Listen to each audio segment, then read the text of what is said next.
Chapter 4. Mildendo, the metropolis of Lilliput, described, together with the Emperor's palace. A conversation between the author and a principal secretary, concerning the affairs of that empire. The author's offers to serve the Emperor in his wars. The first request I made, after I had obtained my liberty, was, that I might have license to see Mildendo, the metropolis, which the Emperor easily granted me, but with the special charge to do no hurt either to the inhabitants or their houses. The people had notice, by proclamation, of my design to visit the town. The wall which encompassed it is 2 feet and a half high, and at least 11 inches broad, so that a coach and horses may be driven very safely round it, and it is flanked with strong towers at 10 feet distance. I stepped over the great western gate, and passed very gently and sidling through the 2 principal streets, only in my short waistcoat, for fear of damaging the roofs and eaves of the houses with the skirts of my coat. I walked with the utmost circumspection, to avoid treading on any stragglers who might remain in the streets, although the orders were very strict, that all people should keep in their houses, at their own peril. The garret windows and tops of houses were so crowded with spectators, that I thought in all my travels I had not seen a more populous place. The city is an exact square, each side of the wall being 500 feet long. The 2 great streets, which run across and divide it into 4 quarters, are 5 feet wide. The lanes and alleys, which I could not enter, but only view them as I passed, are from 12 to 18 inches. The town is capable of holding 500,000 souls. The houses are from 3 to 5 stories, the shops and markets well provided. The Emperor's palace is in the centre of the city, where the 2 great streets meet. It is enclosed by a wall of 2 feet high, and 20 feet distant from the buildings. I had his Majesty's permission to step over this wall, and, the space being so wide between that and the palace, I could easily view it on every side. The outward court is a square of 40 feet, and includes 2 other courts. In the innermost are the royal apartments, which I was very desirous to see, but found it extremely difficult, for the great gates, from one square into another, were but 18 inches high, and 7 inches wide. Now the buildings of the outer court were at least 5 feet high, and it was impossible for me to stride over them, without infinite damage to the pile, though the walls were strongly built of hewn stone, and 4 inches thick.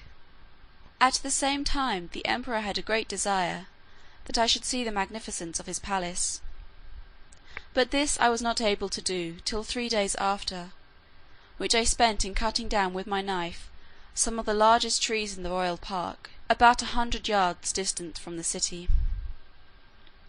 Of these trees I made 2 stools, each about 3 feet high, and strong enough to bear my weight.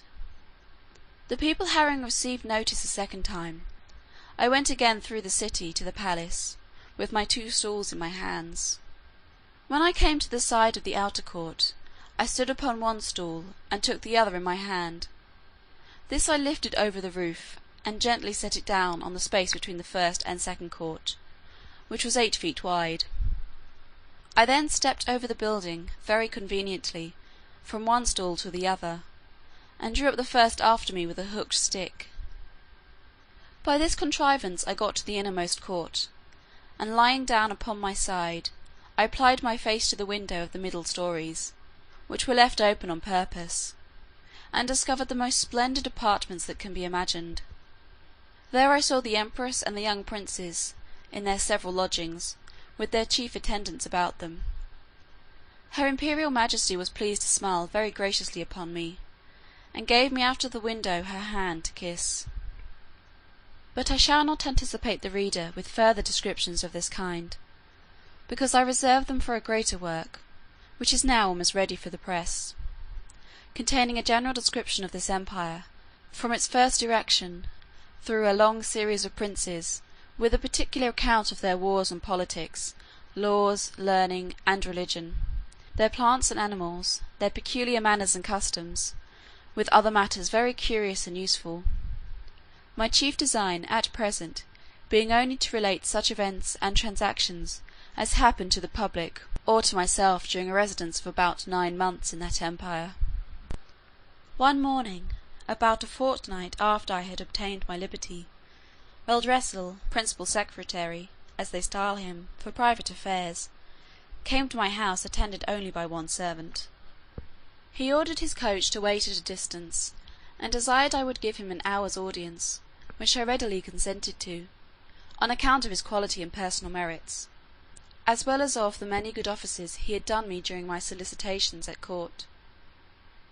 I offered to lie down, that he might the more conveniently reach my ear, but he chose rather to let me hold him in my hand during our conversation. He began with compliments on my liberty, said, he might pretend to some merit in it, but however added, that if it had not been for the present situation of things at court, perhaps I might not have obtained it so soon, for, said he, as flourishing a condition as we may appear to be unto foreigners, we labour under two mighty evils, a violent faction at home, and the danger of an invasion, by a most potent enemy, from abroad. As to the first, you are to understand that for about 70 moons past there have been two struggling parties in this empire, under the names of Tramecksan and Slamecksan, from the high and low heels of their shoes, by which they distinguish themselves.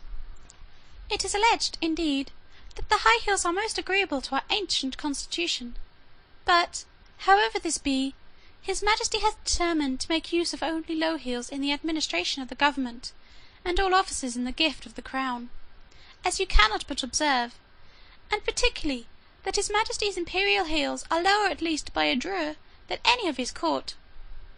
Drur is a measure about the 14th part of an inch. The animosities between these two parties run so high, that they will neither eat, nor drink, nor talk with each other. We compute the Tramecksan, or high heels, to exceed us in number, but the power is wholly on our side. We apprehend his Imperial Highness, the heir to the crown, to have some tendency towards the high heels. At least we can plainly discover that one of his heels is higher than the other, which gives him a hobble in his gait.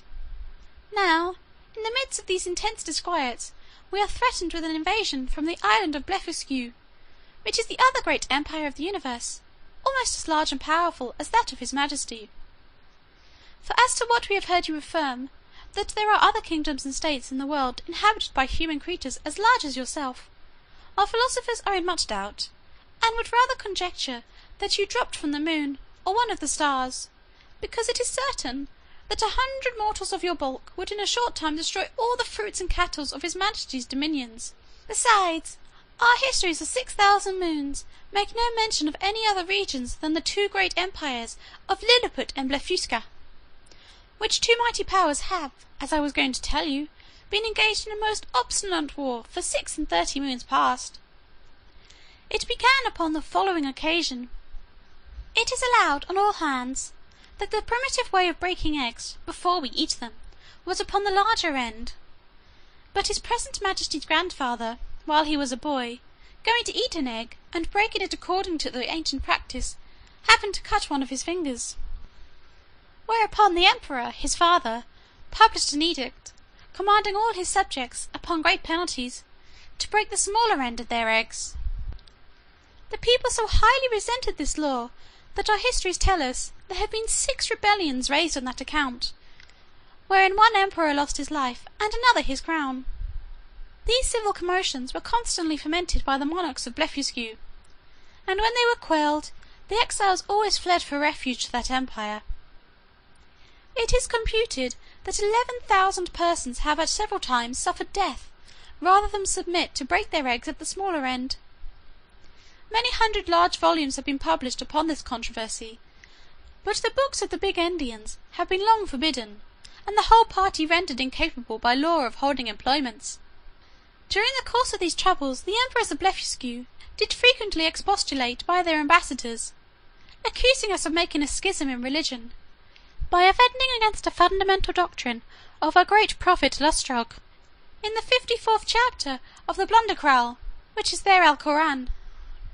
This, however, is thought to be a mere strain upon the text, for the words are these, that all true believers break their eggs at the convenient end.